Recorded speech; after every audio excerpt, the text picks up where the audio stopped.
تو جانتے ہو جیسی آپ نے حق بات کہی لا الہ الا اللہ کہہ دو تو سب سے پہلے دشمنی کس نے کی؟ سب سے پہلے کون اٹھا اسی مجمع میں؟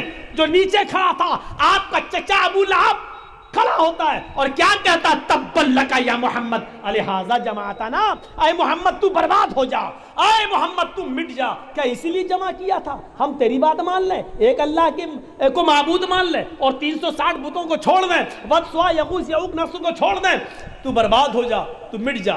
پتہ چلا کہ حق بات جب آپ پیش کرو گے تو سب سے پہلے آپ کے رشتہ دار آپ سے ناراض ہوں گے، آپ کے ماں باپ آپ سے ناراض ہوں گے، آپ کے رشتہ دار آپ کو آپ کے گھر سے نکالیں گے۔ اگر اس کے لیے آپ تیار ہو تو حق بات پیش کرو، توحید کی دعوت دو، اور اگر آپ چاہو راضی رہے رحمان بھی اور خوش رہے شیطان بھی تو معاف کیجئے گا۔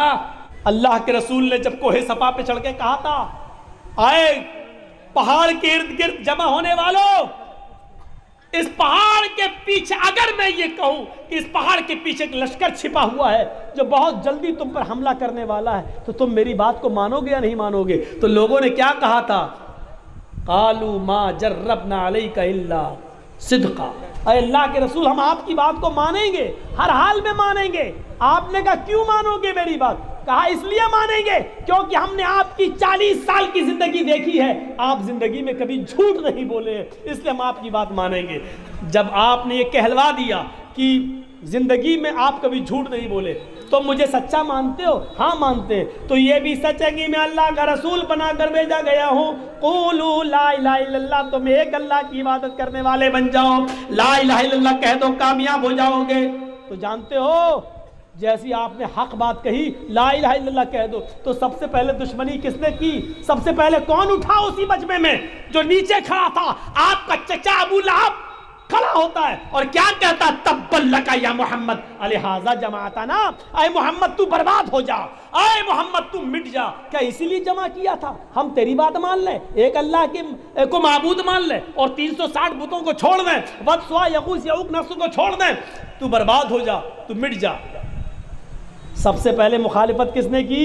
چچا نے۔ پتہ چلا کہ حق بات جب آپ پیش کرو گے تو سب سے پہلے آپ کے رشتہ دار آپ سے ناراض ہوں گے، آپ کے ماں باپ آپ سے ناراض ہوں گے، آپ کے رشتہ دار آپ کو آپ کے گھر سے نکالیں گے۔